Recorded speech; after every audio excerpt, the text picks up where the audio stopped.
I mean, Tolkien's imagination is vast. It's an ocean, and it's, Right. And he wrote it all down. the challenge is deciding which portion of the ocean you want to, try to contain. Which portion of the ocean you want to try to contain? Just pick one. You want to do the Rings of Power story, just do that story. But that's not what you're doing, is it? The Rings of Power creators are still pretending that they respect the Tolkien stories and they respect, the universe, the earth, the Middle Earth, in fact, that Tolkien had written. And I'm going to watch a little video here that kind of, shows that they're still pretending to respect it, but the show obviously is proving that they don't, right? So, and to get right. How have you been feeling in the lead up to the end of season 1 coming into season 2? Yeah. So how they feel coming into season 2, after season 1. Obviously, it's going to take a lot. I feel like it's going to take a lot for them to ever admit that fans really didn't like season 1 and that they really did not appreciate.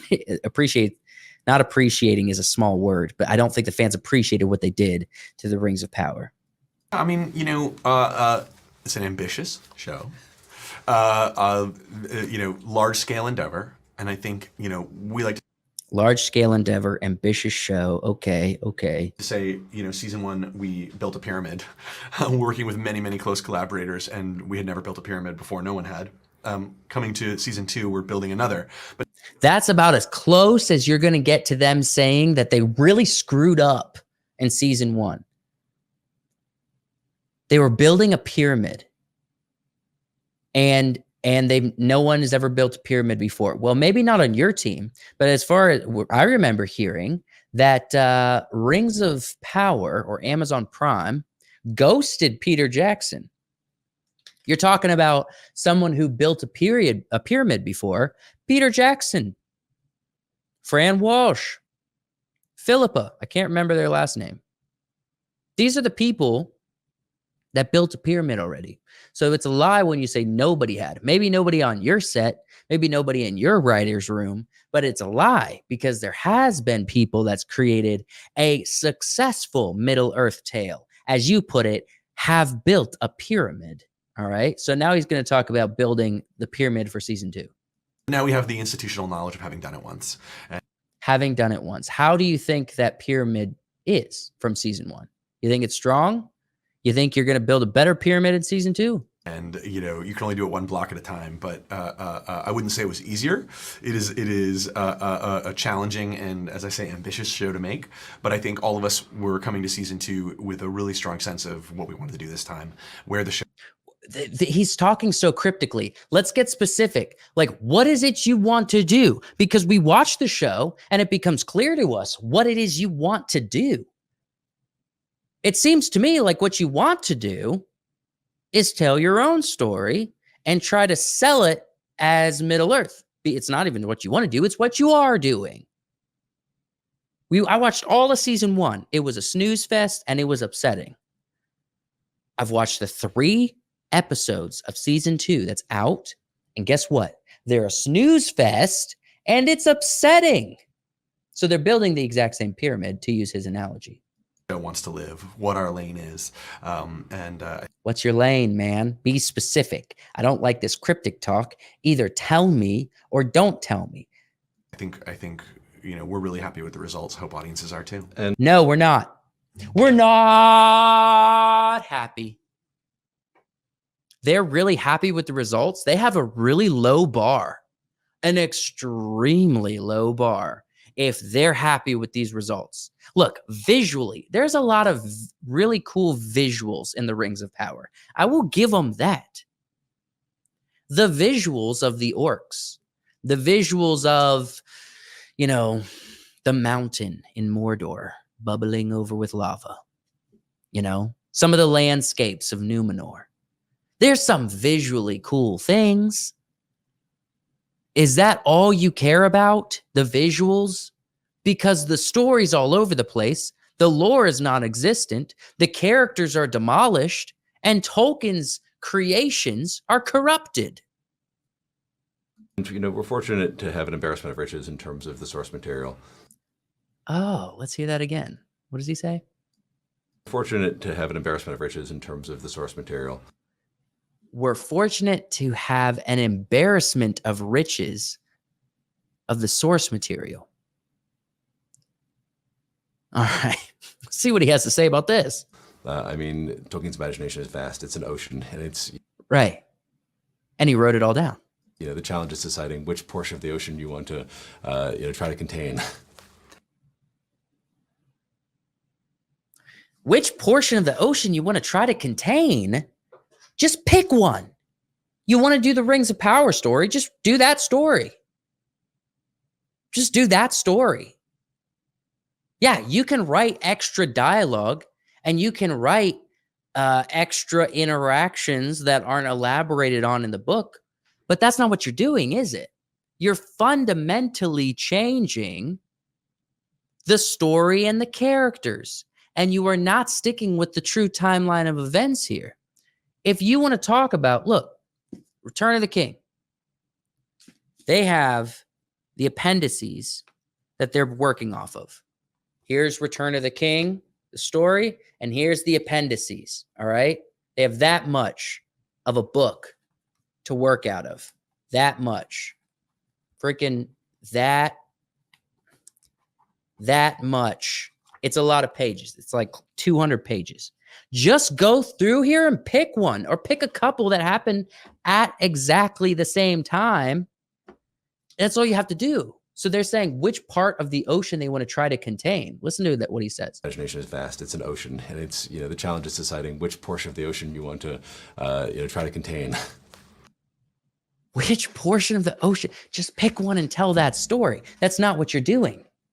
It's such a huge undertaking. How do you guys get your head around keeping everything in check and making sure? Because it's just huge. It baffles my brain how it's not just you two. There's hundreds and hundreds of people helping you out. Right. Yeah. No, that's a legit question, because it is vast and it is a lot to keep track of. And it is a lot of people to try to, either say they're important or not important to include in the story. I understand that. There's a lot that's there. But the thing is, that's not what they're doing. They are telling their own story with characters that have their own story, but they're not telling those stories. They're just telling their own. They've removed the husband and daughter that Galadriel has, made her like a moody teenager who is shipped with Sauron. Oh my gosh.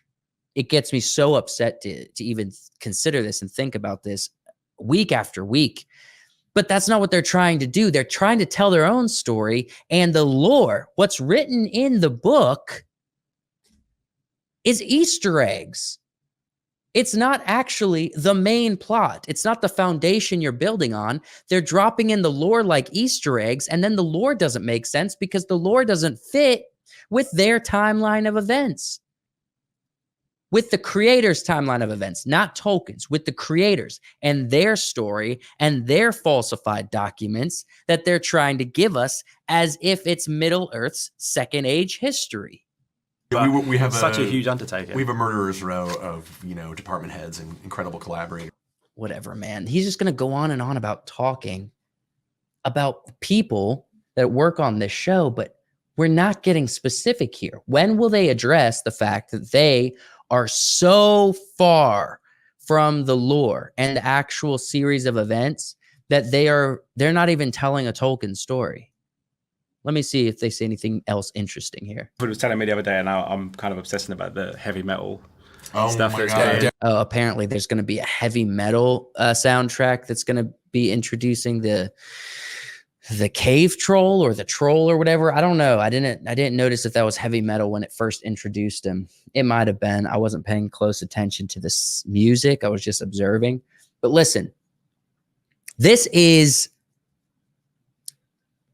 Rings of Power as a whole is not a Tolkien story. So when you go back to when he says that Tolkien's legendarium is vast and we have to just pick which part of the ocean to tell, you're not doing that. What you're doing is you're picking parts throughout the entire Second Age, thousands of years, and saying, we're going to drop this little piece right here and this little piece right here. But really, we're just inserting them into little slivers of the story we've created, right? They're not going to admit of their wrongdoing. Yeah. But they're still trying to pretend like they respect Tolkien, even when we're a season in, even when we are, how many episodes? 12? No, 13? Was the first season 8 or 10 episodes? I can't remember. Maybe it was 8. Even though we're like 11 episodes deep into this, 5-season show, we know what they're doing to the lore. We know what they're doing, and yet they have the audacity to still even bring Tolkien's name up. I think that's disrespectful on so many levels. The fact that they are still trying to talk as if they are interested in this story at all. Like I said, they're talking about just trying to select which one. They're just going through this appendices of Return of the King, and they're not selecting a section and telling that story. They're told they wrote their own story, and they're going through this and seeing what they can fit from this into their story. And then it just screws up the whole thing because it's not actually built on a foundation of cohesion and timeline of events and the things that the fans already are aware of. They're just telling their own story and inserting Easter eggs that Tolkien brought up and using buzzwords like Middle Earth and hobbits, or I guess Harfoots and elves, and the names of characters that aren't the characters in Rings of Power. The characters in Rings of Power and characters in this book that share the same name are not, in fact, the same characters. They're completely different. Let me know in the comments what you guys think about J.D. Payne and Patrick McKay's thoughts and all these weird interviews. They're doing a lot less interviews, by the way, with season 2. It's harder to find those. They keep giving the actors interviews, but it's a lot harder to find their interviews because I think they're trying to stay out of the thick of it. I think they caught a lot of heat from season 1 on the things that they were saying about their story and how they were respecting Tolkien's lore and everything, what they're excited for fans to see. And then ultimately the fans were not excited. It's harder to find real long, vast interviews with them. They're doing a lot less. But let me know what you guys think of these creators. Are they going to make it to 5 seasons? Are they just going to burn the bridge halfway through?